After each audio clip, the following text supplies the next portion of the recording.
নমস্কার সবাইকে। চলে এসেছি কথা ধারাবাহিকের নতুন একটি আপডেট নিয়ে। আজকের গল্পের শুরুতেই আপনারা দেখতে পাবেন এভি ডাইরেক্টলি না বলে দেয় যে আমরা এইখানে নাচ গান করতে পারবো না, আর যা খুশি হয়ে যাক, আমরা নাচবই না। এরপর কথা বলে, আপনি বুঝতে পারছেন না পাচক মশাই, গোবরডাঙ্গার দর্শকরা যদি একবার খেপে যায় তাহলে পুরো কেলেঙ্কারি হয়ে যাবে। ওরা পচা ডিম টমেটো এইসব ছুঁড়ে মারবে। এরপর কথা জুনিকে বলে, এই জুনি তুই বল না এখানে এরা কি করে। এরপর জুনি বলে, হ্যাঁ ওরা না যা খুশি এইসব পচা কলার খোসা, পচা টমেটো, পচা ডিম এইসব না ছুঁড়ে মারে। এরপর ঋতুও বলে যে হ্যাঁ, একবার তো একজনের মুখে পচা ডিম আর গলায় পচা টমেটো মেরে দিয়েছিল। এরপর অগ্নি বলে, এইসব কিচ্ছু না, আর তোরা ভয় পাস না, এরা আমাদেরকে ভয় দেখানোর জন্য এসব কথা বলছে। আর আমি তো খুব বুঝতে পারছি এইচওএফ না এটা পুরোপুরি প্ল্যান করে এসেছে, আমাদেরকে নাচিয়ে মনে হচ্ছে আমাদেরকে বিক্রি করে দেবে। এরপর ছোটকা বলে, এই বাবার বিষয়ে এরকম একদম বলবি না, বাবা এরকমটা মোটেও নয়। এরপর এভি বলে, তুই কিরকম করে বিশ্বাস করবি, তোদের বিশ্বাস নেই, টনিক বেচে তো। এরপর কথা বলে, আচ্ছা একটু টুকি দিয়ে দেখবেন নাকি। তখন কথা অগ্নি আর ছোটকা যখন দেখে, এদিকে দেখা যায় যে সত্যি সত্যি গোবরডাঙ্গার দর্শকরা ভীষণ ক্ষেপে যায় এবং ওরা খালি স্টেজে ডিম টমেটো এসব ছুটতে লাগে। এরপর এভি বলে, আমি কি কম রেগে আছি নাকি, তারা আমি এক্ষুনি এদেরকে বোঝাচ্ছি।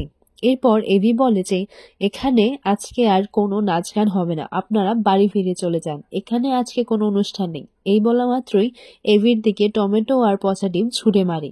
এরপর অগ্নি সেখান থেকে পালিয়ে যায়।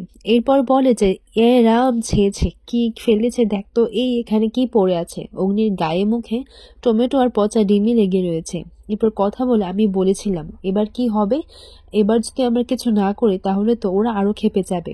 এরপর কথা বলে, আচ্ছা আমি বলছিলাম যে আপনারা একা নয়, আমরা সবাই মিলে কিছু না কিছু একটা করে নেব, যদি সবাই মিলে নাচ গানটা করে নিই তাহলে কেমন হবে। এরপর অঙ্কিত বলে, আচ্ছা ঠিক আছে, আমি বলছিলাম যে এখানে তো 300 লোক আছে, তো 300 লোকের মধ্যে যদি 15 ml করে অ্যালোভেরা জেল দেওয়া হয় তাহলে আমাদের এখন 1500 ml জেল জোগাড় করতে হবে। এরপর এই কথাটা শুনে অঙ্কিতকে সবাই মারতে লাগে। এরপর এইদিকে কর্তা দাদু বলে যে কোথায়, অনেক তো খুব বড় করে বলেছিল যে নাচ করবে, কই এখন তো আমি আর কথা মা স্টেজ বানিয়ে দিয়েছে, এখন আসুক এসে নেচে দেখাক। কর্তা দিদা বলে, তুমিও বাপু পারি না, তুমি কি ভুলে যাচ্ছ যে এরা তোমারই বাড়ির ছেলে মেয়ে আর তুমি এদের সঙ্গেও মেতে উঠেছ। এরপর কর্তাদু বলে, হ্যাঁ বেশ করেছি, তাতে তোমার এত গায়ে লাগছে কেন, তুমি তো যাচ্ছিলে আর কি বড় বড় কথা বলেছিলে।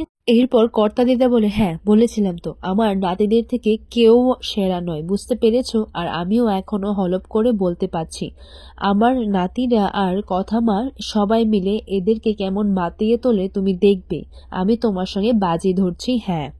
এরপর এদিকে ছোটকা একটা প্ল্যান বলে। এরপর ছোটকাদের যার যার মতো দায়িত্ব দিয়ে দেয়, বলে যে এটা হচ্ছে এখন কথা আর অগ্নির গল্প, ওদের লাভ স্টোরি, মানে তোদের স্টোরিটা কিভাবে শুরু হয়েছে সেটাই বলবো আর কি। আর ছোটকা হচ্ছে এই স্টোরির পরিচালক। এরপর এইদিকে নীলাদ্রি আর প্রি কাহিনীটা বলতে শুরু করে দেয়, কিভাবে তাদের দেখা হয়েছিল, এবি কিরকম ছিল, সেটাই সবকিছু হয়। আর কথা আর এবির বিয়েটাও কর্তা দাদুর আদেশে হয়েছিল, সেই সবকিছুই নীলাদ্রি আর প্রি প্রম্পটিং করতে লাগে। এরপর এইদিকে সেই কথা আর কাহিনী অনুযায়ী তারা অ্যাক্টও করতে লাগে। তারপর ঝগড়া থেকে শুরু করে বন্ধুত্ব পর্যন্ত তাদের কাহিনীটা কিভাবে এগিয়েছে সেটাই তারা বলতে লাগে, আর সেটাই দেখানো হয়। আর সেই নাচ গানে দর্শকরাও তাদের সঙ্গে নেচে ওঠে। আর আগামী পর্বে শেষে দেখা যায় যে নীলাদ্রি বলে যে কথা আর অগ্নি এভাবেই সারাটা জীবন একে অপরকে ভালোবেসে কাটিয়ে দেয়। অগ্নি বলে, এটা কবে হলো, আর এটা কি হলো, কে বানিয়েছে এটা। এরপর ছোটকা বলে, কেন, আমি পরিচালক, আমিই বলেছি। এরপর ছোটকা বলে, নেনি দেরি না করে ড্রেসটা চেঞ্জ করে যা যা শুরু হয়ে যা। তারপর দেখা যায় যে গানের ছলেই এভি কথাকে তার মনের কথা জানায়, আর নতুন বছরেও কথার ইচ্ছেটাও পূরণ হয়ে যায়। নাচ গানের ছলে এভি কথাকে আই লাভ ইউ বলে দেয়।